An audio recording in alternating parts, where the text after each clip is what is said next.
Dear viewers, আপনারা দেখতে পাচ্ছেন বিপি নূরের কী করুণ অবস্থা। তিনি কোঠা আন্দোলনের সমন্বয়কদের বিভিন্ন নির্দেশনা প্রদান এবং তাদেরকে ৮ দফা দাবি দেওয়ার যেই পিছনে মূলমন্ত্র তিনি রচনা করেছিলেন, তাই তার আজকে এই মর্মান্তিক দৃশ্য তাকে ফেস করতে হচ্ছে। তার করুণ অবস্থার ব্যাখ্যা দিলেন তার স্ত্রী। চলুন দেখে নেওয়া যাক।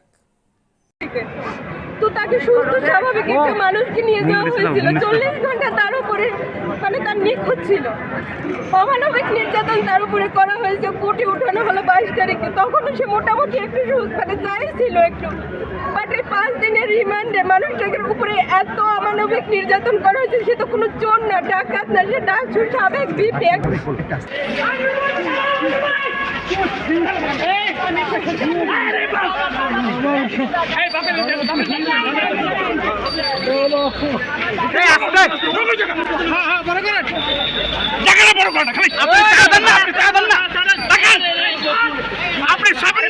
সামনে থেকে একটু সাইড দেন না ভাই।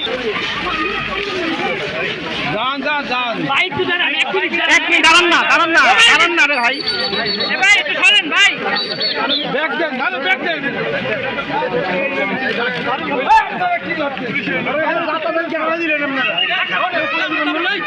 দাদা